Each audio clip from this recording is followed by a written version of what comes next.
Alrighty, we are going live pretty soon. We're live on YouTube. Now going live elsewhere.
Okay.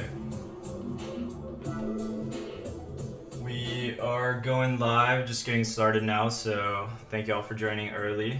We'll give it a few more moments as folks trickle into Discord, Twitter, YouTube. I'll go live on Telegram as well. Let's see.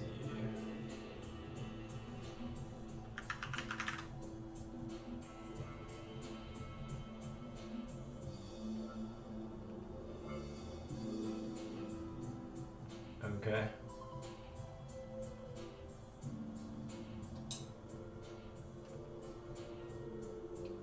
Cool. All right. Well, we're live everywhere. Discord, YouTube, Twitter, Telegram. Thank you all for joining. We'll be going live every Friday till the end of time. So thank you all for joining us this morning, this evening, wherever it may be for you. We'll be playing some chill tunes in the meantime. Sometimes we might turn this into a house party, and we hope to see you all here. Thank you all for joining. For now, I will, blast some tunes and see as people chill come in. If you have any song requests, definitely let me know. If you want to come up to speak, also let me know. Today's topic will be decentralization.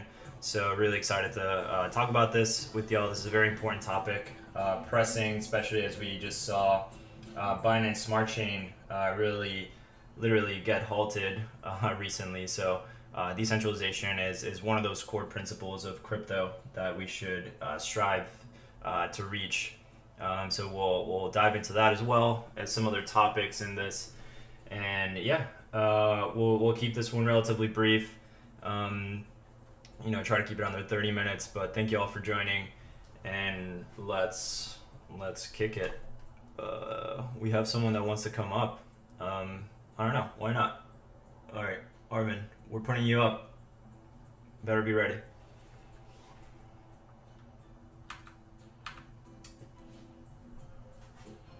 Okay, never mind. Yeah, if you want to come up to speak, definitely come up. We're open to questions. This is an open forum. We want to hear back from you, the community, on what you want to hear, what topics you want to listen to, what are your questions. We do have a request on Twitter. However, Boyu, please come over to the Discord. That's where we can invite guests. I don't have it set up to allow people up onto Twitter, although I could in the future. But for now, just please come over to the Discord and then just request to speak there. We'll add you on there. Okay. All right, let's give it a few more minutes. It's 10:03. We'll listen to some chill music, and then we shall go into it. Let's see what's on here. Let's see, BBC Radio Flume Bedtime Mix. That sounds chill.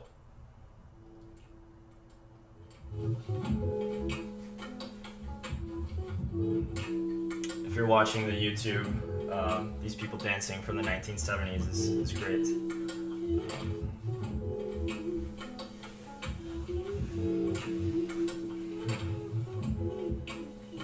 I guess I can watch even though I'm not really watching. Okay. Yeah, as I mentioned, anybody that wants to come up, definitely come up, ask questions. If not, we have a bunch of questions here that we've collected beforehand. Thank you all for trickling in. Really excited to have you all each week. Awesome, we have a few people that want to come up to speak, so all right.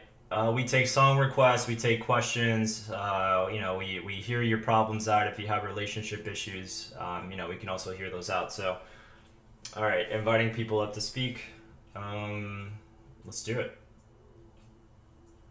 All right, Armin, you're on. What's on your mind? Tell us. VKT as well, you're up. Tell us what's on your mind. You're up live in front of folks.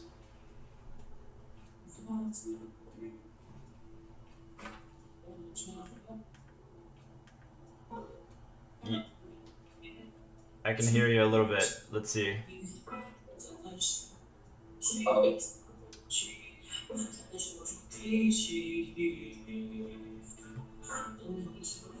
Okay, I'm gonna mute you, VKT. Armin, you're up. What's up, buddy? The audio is not great. Try checking your microphone or internet connection, perhaps. Let me bring up the tech guy, maybe he's got good audio. All right, tech guy, you're on. Flying mushroom to the sky, I like it. All right, can you hear me? Yes, background noise, but I can hear you.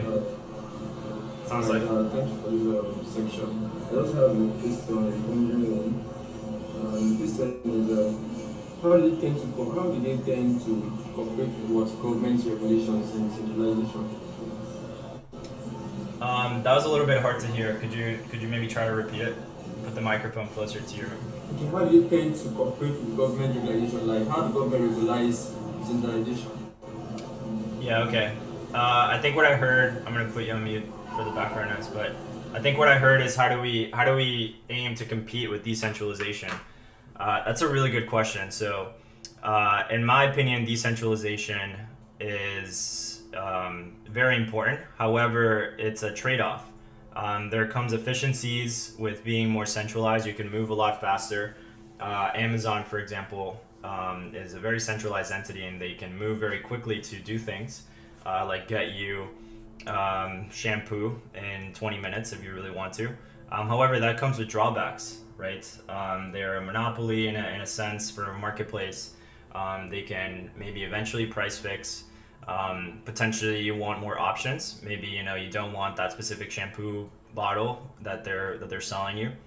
And yeah, there's drawbacks and benefits. However, for this technology, specifically crypto, I think it's very important for it to be decentralized, censorship resistant, in order to be robust enough to counter against any attacks.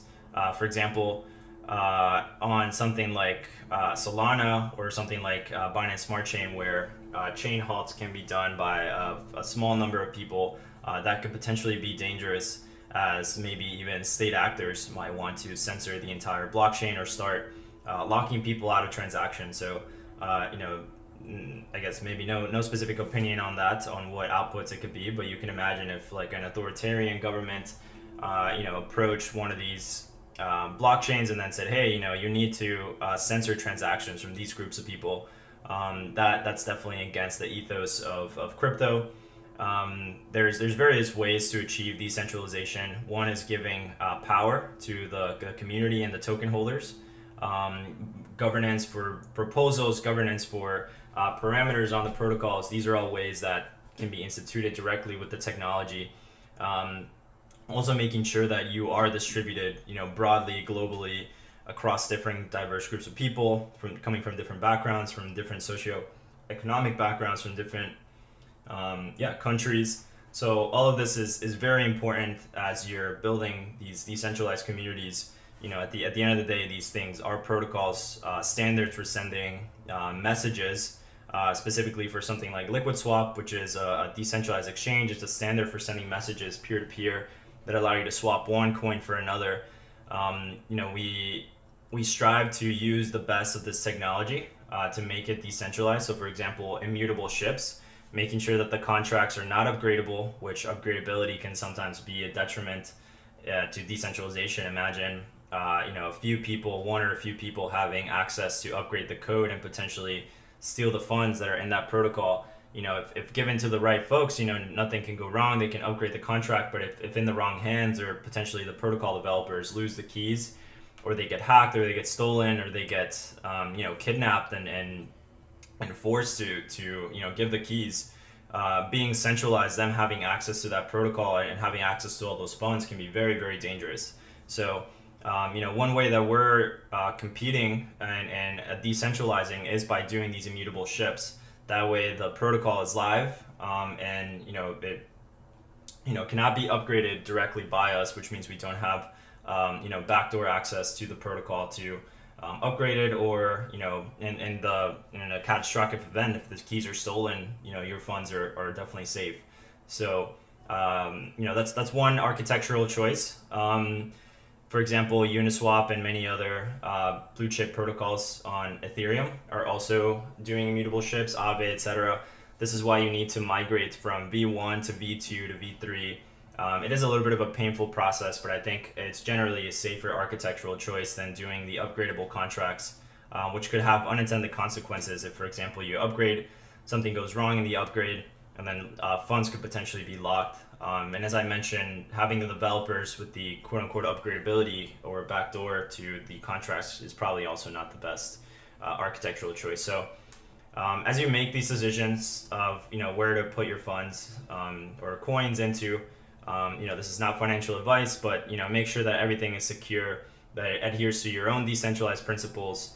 For example, USDC, USDT can just halt their coins, right? And if, for example, your coins are in a DeFi protocol and your position is counterparty to one of these coins that gets halted, you could potentially lose your funds due to like the censorship.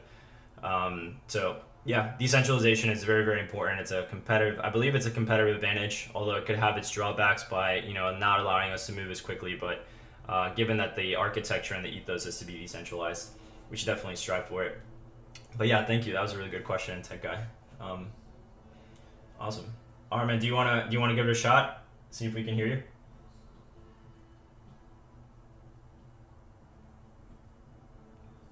Okay, we have another person here. Nat, we're gonna invite you up to speak.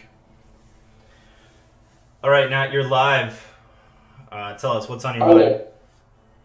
Can you hear me? Yes, perfectly. Thank you. Okay, great. Beat hacked last night. It looks like there was an issue in the cross-chain bridge contract. Yep. About 110 million. What do you guys think about networks that are, I don't know if I would call them centralized, but they were definitely able to coordinate very quickly. They halted the chain, and they did some things. What do you guys, given that, I don't know if you had a chance to review that, what do you guys think of chains like that are a little bit more centralized in that sense versus, say, Aptos? Yeah, definitely. That's very top of mind for me. I would say it's a spectrum, and it has its pros and cons. And the trilemma that Vitalik originally set out around security, scalability, and decentralization is definitely something that should be taken very seriously. And decentralization really is a spectrum. And the ability to halt the chain, right? In this instance, potentially some people might see it as a positive, because originally, if I'm not mistaken, it was almost like 500 or 600 million dollars that was at stake that got minted. And the way that they exited was to the more decentralized chains. If you notice, they used the bridges to exit to Ethereum, to Phantom, and potentially to exchanges within those. So it is an advantage that they were able to stop that. However, this is an instance where something bad happened, but the ability for them to stop it, even knowing that exists, is also a bit scary, right? So what if, for example, a big state actor an authoritarian regime asked, Binance or Binance Smart Chain to say, hey, look, I need you to stop this, or I need you to censor, certain geographical regions or certain countries or certain groups of individuals from transactions, or, just give us their funds. Do we trust Binance that they're not going to be coerced to do so? Do we trust, Solana, Aptos, that they can be coerced to do so? If you have enough decentralization on something like Ethereum or Bitcoin, where the individual nodes can't really coordinate in something like a Discord group or through ZZ in this instance, then do we trust that more to be censorship resistant? So as an example, if something like this would have happened, and I mean, I guess it kind of did. Well, you see it, I guess, and I'm not sure if Moonbeam was also able to halt. Terra was definitely also able to halt, or bridges were able to stop. But these abilities to stop transactions are good in times of hacks because we give an opportunity to give people their money back. However, it's also scary that they do have that power, right? That power is very powerful, and put into the wrong hands could potentially be dangerous, or maybe go against some of the ethos and morals of these neutral platforms which we're building. So it's a trade-off. It comes with its benefits. These chains can be way faster. These chains could potentially be more secure, quote unquote secure, in the sense of stopping hacks. However, as in my opinion, it could have unintended consequences. But honestly, Ethereum, Bitcoin, once you look down at it, they're also not super decentralized. So as an example, the top 3 Bitcoin pools have more than 51%, have access to more than 51% of the coin. So theoretically speaking, if those 3 pools colluded, they could 51% attack. Now, the argument there is that the individual nodes can then choose to go to other pools, or could just mine themselves in that type of scenario. But even just knowing that that's a central point of failure, 3 colluding for Bitcoin, that's pretty scary. Similarly, for Ethereum, most nodes are run through Infura or through one of these large RPC providers. And most of those are in the US, most of those are in maybe Europe or some other large entities, where if, for example, the state actor wanted to say, hey, this thing is illegal now, you can no longer run a node, then that could potentially take down the entire network, or it would have to really struggle to get remade. But generally, I have more faith on Ethereum and Bitcoin to reorganize due to the decentralized nature of it. I think we had a good example of this when Bitcoin was banned in China, and we had maybe overnight or over a period of a week, most of the miners migrate to Kazakhstan or adjoining countries, and Bitcoin kept going. There was definitely a drop in the hash rate of the network, but Bitcoin kept going, and that to me is robustness. That to me is decentralization in action. It's still TBD what that looks like on more centralized chains like Aptos, like Solana, like Binance Smart Chain. Yeah, I mean, I maybe no specific opinion other than it's a trade-off, and you as a user, we as builders have optionality, and we should stick to our principles, but we should also be pragmatic. Potentially you do most of your transactions on something that's a little bit more centralized, but then you settle on Bitcoin or you settle on Ethereum as a way to store your wealth over time, where it's maybe a little bit more censorship resistant. Yeah, totally. I think that's a great opinion on that. The only other thing I would throw in is that the EVM staking, Lido having say a third of all Ethereum, Coinbase staking having a significant portion of that, would be the ability to hypothetically censor transactions. And I also dropped a link to a good paper by Trailbits that kind of goes over the decentralization of different chains. But yeah, definitely with you on that. Oh, nice. Yeah, thank you. Yeah, exactly. The centralized liquid staking derivative providers is also an interesting one. I know recently they had a governance proposal to limit the amount of Lido that could be staked through them. That's counter to their business model potentially, right? Because it limits their growth, but it could be good for the ecosystem. I think we definitely need more liquid staking derivative providers. Coinbase entering and other exchanges, I think it's good. But to your point, yeah, it could potentially lead to unintended consequences. So yeah, this is a really good paper. Thank you for sharing. For everyone listening, it's in the Discord general chat. Nat just shared this paper. Thank you so much. Any other questions? That we have you on here. Yeah, one more follow-up. that, I think it's very interesting. I come from a blockchain community that started out saying that, oh, we're not going to pay for votes, and everything's going to be provided for free, and it's going to be decentralized. And I look at these staking protocols, specifically like Lido, and they say, oh, well, we're not going to participate in MEV, which is net extractable value. And I look at that, and I think to myself, I'm like, well, either you guys have two choices over time. You have the social benefit, I think, right now, but that, in my opinion, erodes over time. This idea that we're going to, prevent MEV and stuff like that from happening just because it's against people's interests. Someone else is going to put out a staking protocol that is going to maximize the returns of minor extractable value. People will then go and stake to that protocol versus another competing protocol. So what I see with Ethereum, what they've created is this sort of monster of, it's going to maximize the profitability of taking money off of these chains. And it's kind of a competitive landscape to where if you're not going to do it, someone else is going to do it. And in my opinion, at least, it's only going to be a matter of time before we start to really see that. Yeah, if you have any thoughts on that? Yeah, definitely. Minor extracted value, I think, is both a really big issue, but to be honest, frankly, also a big opportunity because there is a lot of inefficiencies in markets. And, obviously people have their own opinions around pay to order flow and market makers being in the middle of transactions to quote unquote make markets more efficient, quote unquote front running retail. But to be honest, there's pros and cons, just trade-offs to everything. I do think at the end of the day, it's user choice, and user choice is delegated through protocols. So protocols that choose to, for example, opt into only ethical MEV. So, for example, no form of sandwich attacks or any form of attack, but maybe just arbitraging price differences, right? So maybe if individual RPC providers or individual applications opt in to only enable these types of MEV transactions, or maybe no MEV transactions too. That's one extreme of it. And I think if people generally understand, the trade-offs, the pros and cons, then they'll opt into those. I think we probably saw a large exodus of people exiting Robinhood once they started to learn their actual business model, how they were, giving you free trades, but really selling your trades to large hedge funds in bulk so that they could do pay to order flow, essentially pay Robinhood and split the profits on the arbitrage spreads that exist between two folks trying to buy and sell. This is legal. This is completely legal by the SEC, probably encouraged as well to maintain efficient markets. But in other countries like Canada, I believe some countries in Europe, they started banning this because in a way it is unfair to the folks in retail.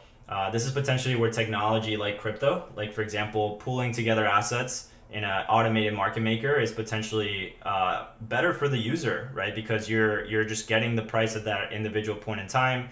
The fees are split with everyone in the pool. So maybe what we need is more so these types of paradigm shifts where we don't inherit the old system for exchanges for example for pay to order flow on central limit order books. However, don't get me wrong, there's still a lot of MEV attacks that can happen in constant function market makers or AMMs.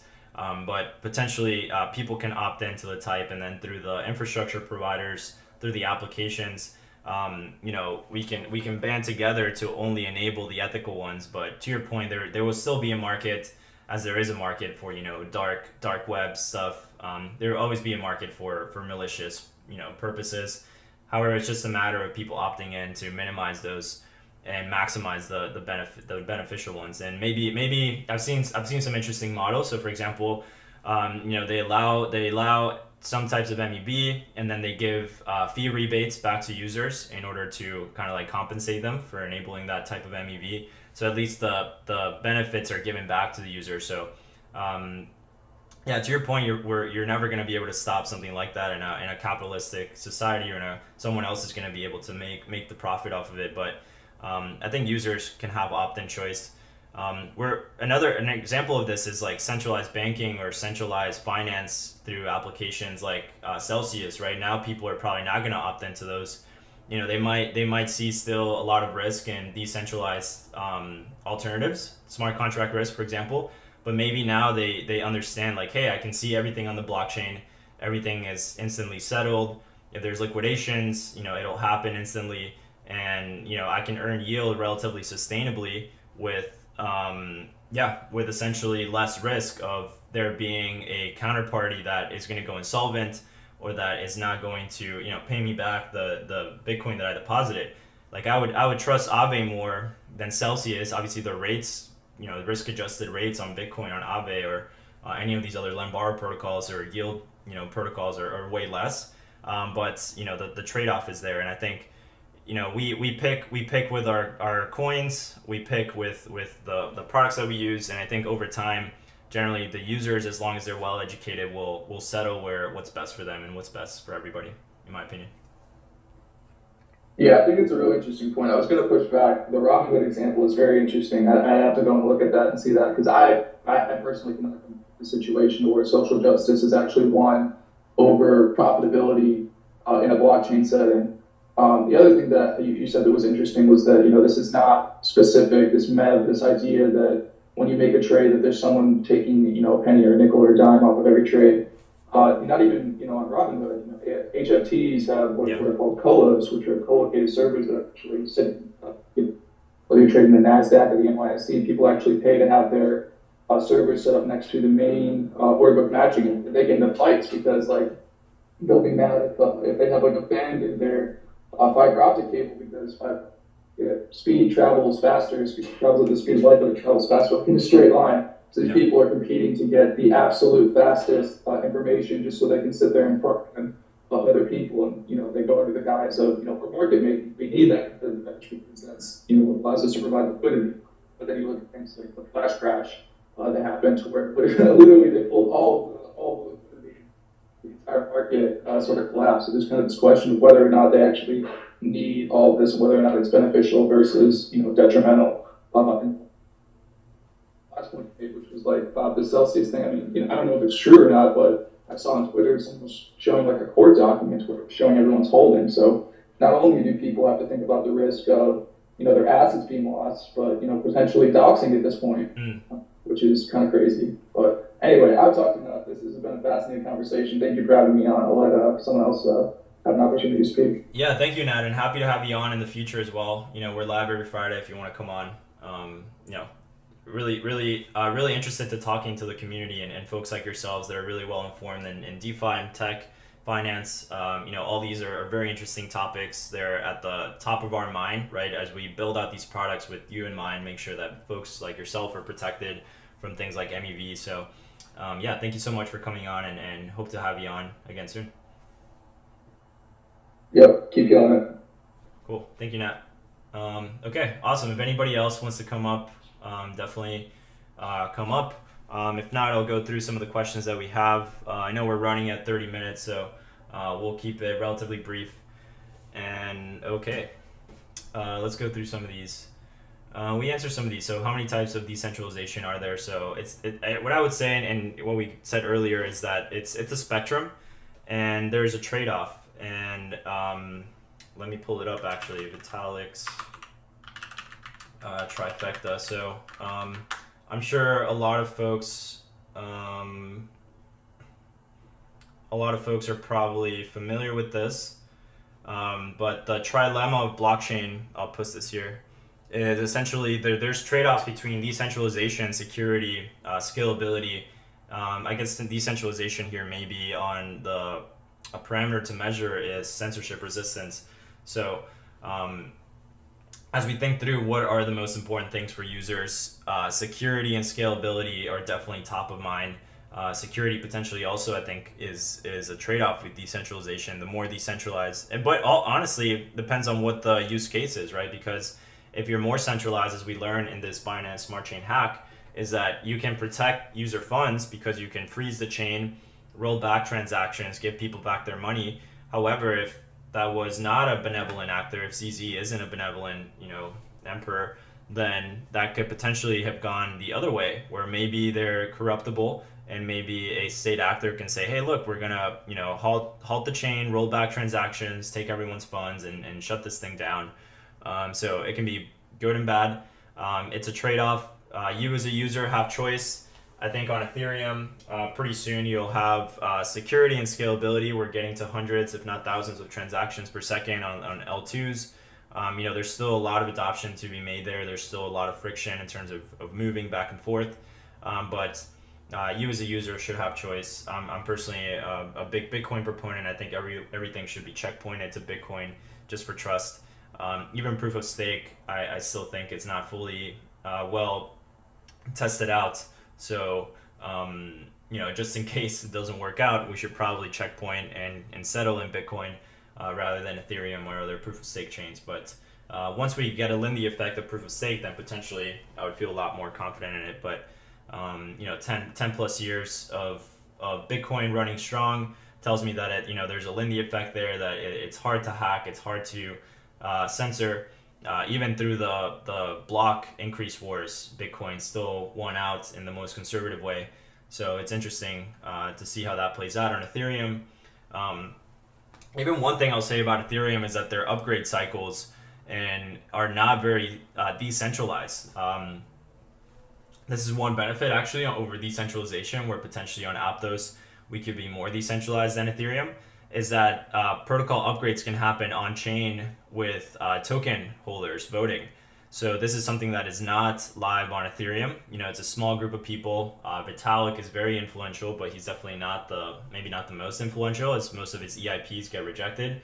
But small group of people decide on the roadmap for Ethereum that gets implemented, not really with anybody's vote or with Ethereum tokens. And that just gets implemented almost in a centralized way, similarly with Bitcoin. However, in chains like Aptos, I think Tezos really pioneered this. You can do protocol upgrades on chain, so everyone has to opt in to vote for those protocol upgrades to go through. I guess you can make the same argument on Ethereum, now that I think about it, that people have to upgrade their software to, otherwise they do a hard fork. But this idea of using your coins to vote for soft upgrades is also, I think, pretty pioneering, and hopefully becomes more of a standard. There's definitely drawbacks in giving random people on the internet the opportunity or the power to just vote for people, vote for upgrades. And but I think coupled with a maybe democratically elected republic of experts, similar to the U.S. government with checks and balances, something like this can potentially really be a sound and robust structure, framework for governance. So okay, next few questions. I know we're over 30 minutes, so let me just read these. How do we solve DeFi's biggest challenge, trust? What are the tools to maintain privacy and security of DeFi users, and how do they work? Trust is inherently a big issue in crypto, but it's also the main benefit we get from using crypto.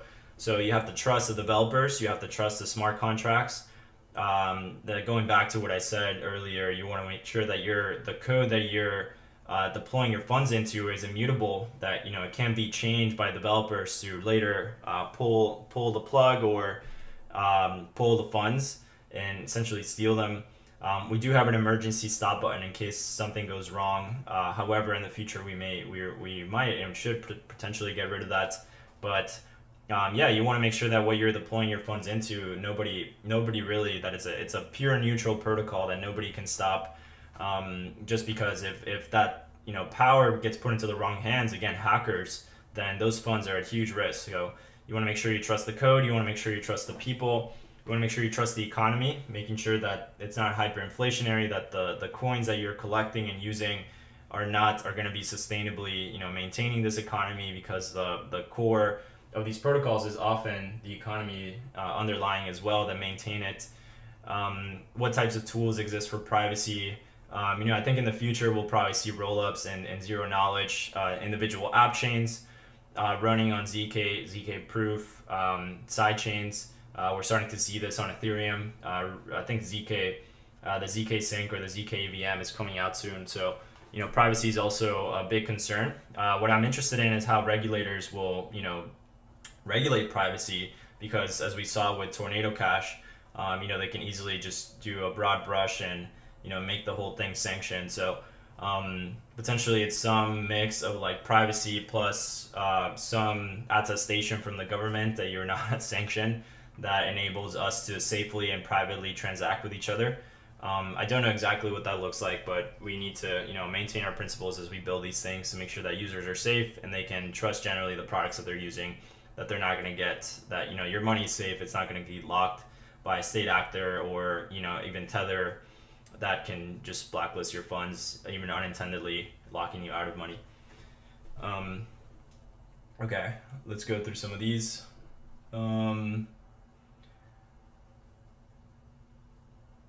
Okay, although these centralized exchanges offer greater, this is a really good question. So Nina, if you're listening, let's use this one as the winner. So even though these centralized exchanges offer greater reliability, security, availability than centralized exchanges, some of their limits are that they're slower and charge big fees.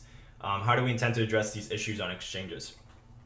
So first, I'll say that theoretically speaking, a decentralized exchange should not be more expensive than a centralized exchange, potentially in gas, especially on Ethereum.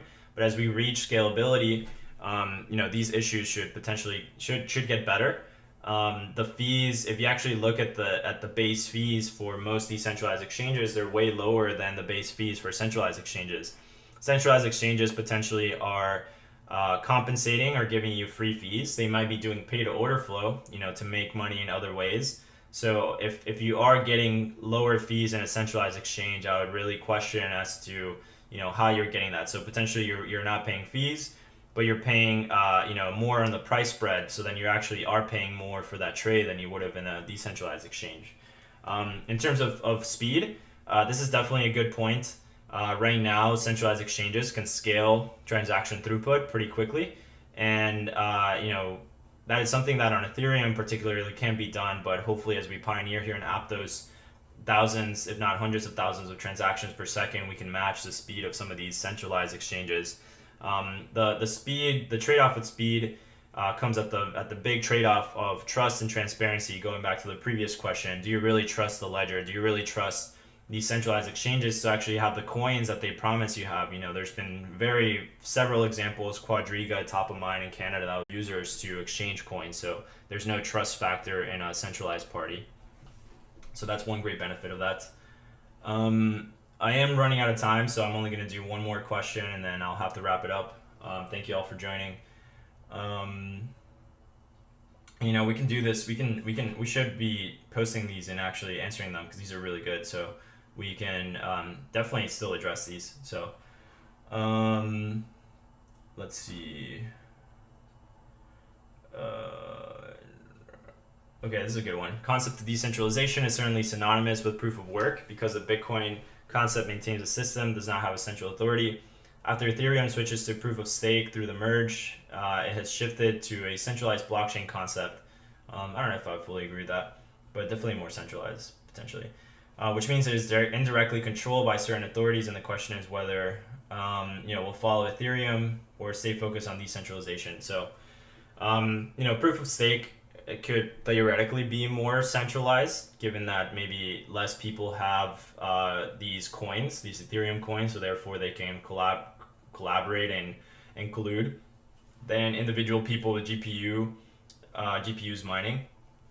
However, it does come with advantages like savings on electricity. That might be the biggest one, I guess. I definitely agree. Proof of stake, I said it earlier, proof of stake might not be the most decentralized thing and the most robust thing, but we'll see how it plays out. I would continue to trust in Bitcoin. Would generally, this is not financial advice, but generally, I would trust Bitcoin as a settlement layer to maintain your wealth over time. 21 million, no more will ever be printed, and that has stayed true up until now, and I think for the next 1,000 years, hopefully. And with that, I will leave it at that. Buy Bitcoin, and we'll see you next week. Thank you all for coming. We'll aim to have more guests. This was fun. Thank you, Nat, again for coming on. In the future, I want to have more of y'all on board. Tech guy as well. Thank you. And have a good weekend, everyone, and we'll see you again next week. Potentially, we do more of these to get more folks up here. There's a lot of projects, cool projects in the ecosystem. Want to make sure y'all also get access to them and hear them out. So we'll be inviting more folks to come up here. So thank you all and take care.